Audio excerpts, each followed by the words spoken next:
Sugar. It's an addiction. How do you spot it? And what do you do about it? That's what we're going to talk about. So, if I said to you, you want a treat? You want a piece of candy? Tell me your first answer isn't, oh, yeah, that sounds awesome. Okay, maybe, but you're probably crazy if you don't like sugar. Or you might be in denial if you say you don't like sweet things because sugar, oh man, it's everywhere. It's a loaded word too, isn't it? And recently it's become the villain. We go through cycles.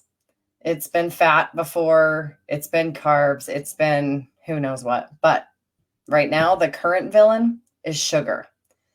And it's because it is in everything and it is everywhere. And it takes on all sorts of names. So sometimes we don't realize that that's what it is. And we're just now starting to realize that it doesn't just cause weight gain. We've known that for a long time, but it can actually hurt your brain. So Alzheimer's, obesity, heart disease, diabetes, cancer, they have all been linked to overconsumption of processed sugar. All of them. So why are we just now talking about it? When sugar's been around for a long time, it's been something we've cherished since we could refine it and create it, and we knew what it was since we discovered that a little sweet something is amazing. I always think back to Little House on the Prairie for some reason. And they used to make candy on the snow, if I remember correctly. It's been a really long time since I read the book or watched the shows, but I seem to remember stories of melting down sugar and pouring it on the snow to make candy. So it's been a long time. And now we're discussing it because it's literally killing us. I'm Heather Dumas. I'm a personal trainer, nutrition, and lifestyle coach, and I help high achievers and those aiming for elite status to command control over their body and their mindset.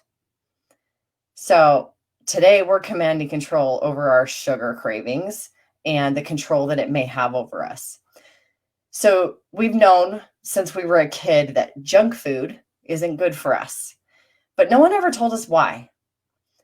Not really. They told us that it would give you acne, that it would cause weight gain, but that is not enough to discourage a group of teenagers from binging all night on soda and candy and all things junk. So now that you're an adult, you may be starting to realize that people were right. It doesn't do well for your body. The whole weight gain thing, oh, it's real. It's 100% real. And now you're starting to feel frustrated and hopeless, and you're exercising, but it's not cutting it. Your waistline's growing. You're not fitting into clothes that you once did, and you feel so tired. You might even consider yourself a relatively healthy eater. So is sugar the issue? Because maybe you don't think you eat that much. Let's talk about the fact that sugar is highly addictive. So here's the most simple breakdown. This is science basics. This is not the complete chemistry. You can definitely Google that. After we eat sugar, we get a hit of dopamine. Dopamine is the happy hormone. It makes us feel awesome. What else releases dopamine? Cocaine, heroin. Yeah, those are good things, right? That's why we call them dope. So our brain doesn't understand the difference between the hit of dopamine that we get from cocaine and the hit of dopamine that we get from sugar. It only knows our body on energy or not on energy. You know, those egg commercials, your body on brain, or your brain on drugs. Your body knows whether it has energy or whether it doesn't. So if you're feeling down, anxious, stressed, you eat sugar and suddenly you feel happy. You're full of energy. So Your brain downloads that after you do that a few times, and it goes, okay, if we feel depressed, we eat sugar, and then bam, sad person becomes happy person, and all is well. But that's how the addiction starts.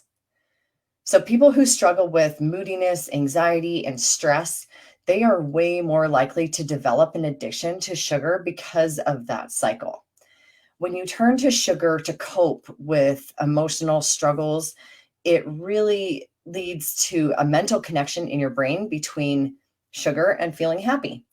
So anxiety and stress can cause a spike in cortisol, which is another hormone. It's the hormone that does a lot of other things, but one of the things it does is it tells your body to store fat. It also tells it to raise your blood pressure, and it also tells it to inhibit your memory or not worry too much about firing your memory right now. It's your protector hormone. It fires because it's trying to save your body. So eating sugar causes a rise in serotonin, which is another happy hormone, and it's the opposite of cortisol. So when you're stressed out and your body's releasing cortisol and you eat sugar, serotonin makes the cortisol go down, and then we are happy again. Your brain then thinks high stress, eat sugar, feel happy, repeat. The problem with that is it's a quick fix. The effects are short-lived, and then you crash, and then you spike the cortisol again, and then we just go around and around and around this really unhealthy cycle, creating addiction. So how did we get here? How did this white stuff become so woven into our food system? I'm going to go really fast through the history of it. If you don't want to hear it, you can la la la, but it's kind of interesting, or you can skip ahead a few seconds. So clear back in 510 BC, Emperor, I have to read this now so I don't mess it up. Emperor Darius of what was then Persia invaded India, and he found this thing that he called the reed, which gives honey without bees. Obviously, it was sugarcane. So they figured out, oh, we got this awesome thing and everyone loves it. Let's make some money. So they started to refine it and figure out ways to use that sugar cane and produce it to make money. Then sugar was discovered by the Western Europeans in the 11th century AD. And the Crusaders returned home and they were telling everyone about this new spice and how awesome it was. So the first sugar was recorded in England in 1099. And in the 15th century, European sugar was refined in Venice. So it went pretty quickly from finding this reed that gives you honey without bees to being refined. And eventually they turned it into a process that could make money. Columbus then went to, not 1492, sailed the ocean blue, but it was actually 1493. He took sugarcane plants to grow in the Caribbean. And because the Caribbean's environment and climate is so great for growing sugarcane, it blew up, took off. And there were 120 sugar refineries operating in Britain by 1750. They call it white gold. And all those profits led to more taxes.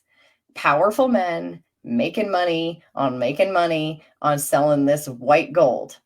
So fast forward now to 1880, and the sugar beet replaced the sugar cane because they could produce more sugar.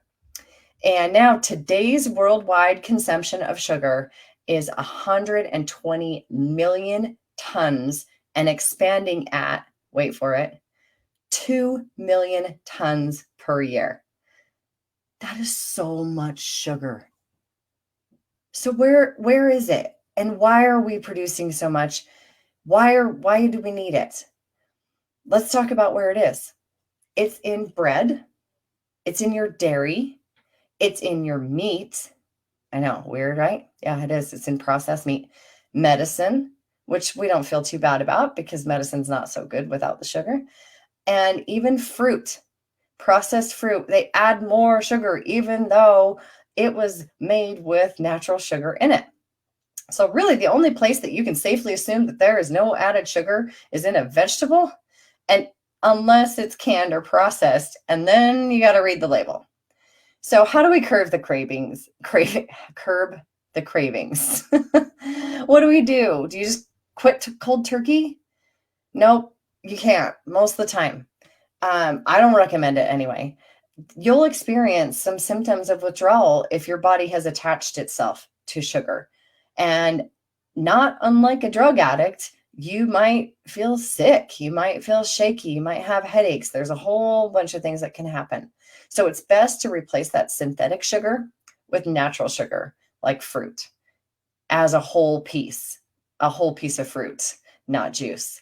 And eliminate the processed sugar and sugar substitutes from your diet slowly by substituting things out.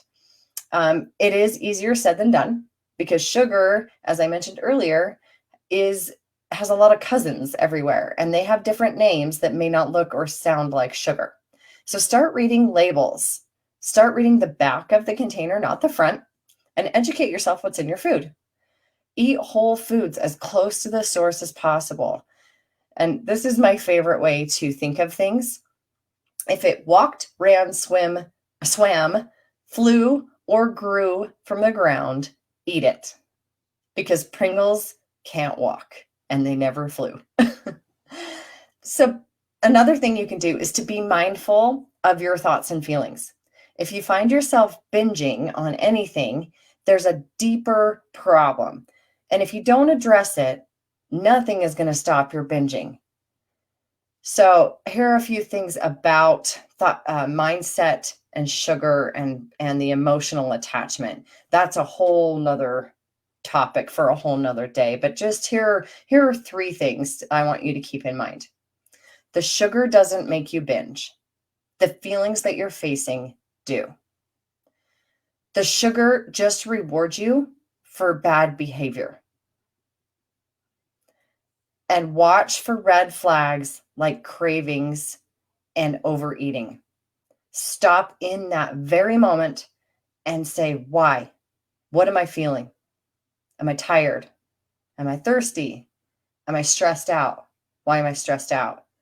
And then find a way to address the feelings, no matter how uncomfortable it is, instead of masking them with sugar, because it pulls you back into that cycle and around and around and around you go. Don't get me wrong, sugar's a fun treat. It's not a crutch or a Band-Aid. Consume it wisely. You are in charge. If you love to go out for soda and you always have a treat to unwind at the end of the day, you enjoy baking with your family on the weekends, or you always celebrate a big win with a treat, or you're frustrated with the stubborn fat that you can't seem to get rid of, and you're tired and you're achy and you're uncomfortable in your own skin, sugar has a hold of you. Those are all signs of being hooked on sugar. It can be a great treat, as I said, but it also can be a huge gateway into misery. So take the steps to curb the cravings. And when that's not enough, then you reach out for support. That's when you ask for help. And I've got your help for you. So we just launched our Master Your Macros membership, and doors close Thursday. So if you're not already registered, sign up right now. I'm going to put a link in the comments below, and I really want you to make sure you get signed up right away, because this membership is not only going to help you curb those cravings, but it's going to help you take the power back over your body and command control of your eating to begin fueling your body for the healthy, incredible life you want to live. So I hope this has been helpful for you. I hope it wasn't too much of a history lesson, but sometimes we have to know where we came from in order to know where we want to go. So please share this if it was beneficial to you, or you know someone who you think it would be beneficial to. Heather just commented she turns to soda, which is just as bad. Yes, it is. Guess what soda has in it? Sugar. And if it doesn't have sugar, it has sugar's cousins. So they're all related, and it's a nasty family. They will suck you in. So anyway, I hope this was beneficial for you. I hope you learned something, and I'm curious to know what you turned to. What was your aha? Was there anything that you learned today that you didn't know before? So let me know, and I will talk to you soon.